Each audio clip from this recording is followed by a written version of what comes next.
Paano tanggalin ang cabin air filter ng Ford 150? Una, tanggalin natin ang cover sa itaas ng glove box.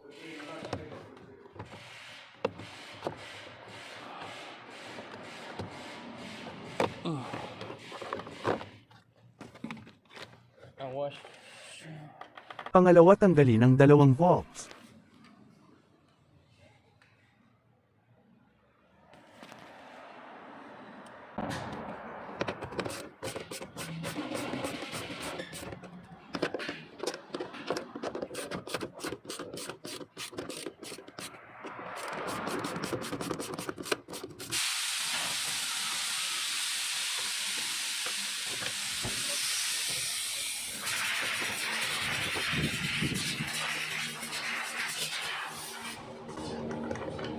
Pangatlo, tanggalin ang box.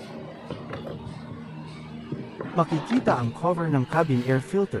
Tanggalin ang cover gamit ang kamay. Hawakan sa gilid dahil ito ay may lock.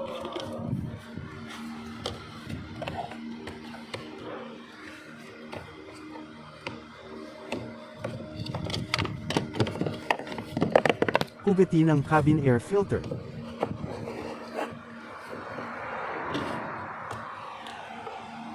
At kung ibabalik ang cabin air filter, ipasok lang ang cabin air filter.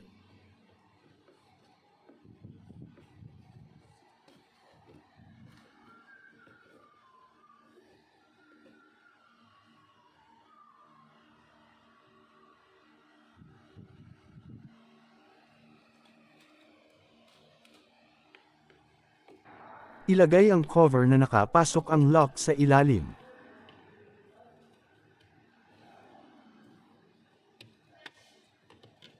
Gumamit ng dalawang kamay para mas madali.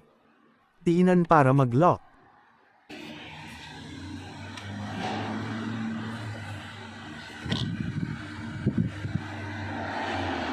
Ibalik ang box at ibalik ang valves.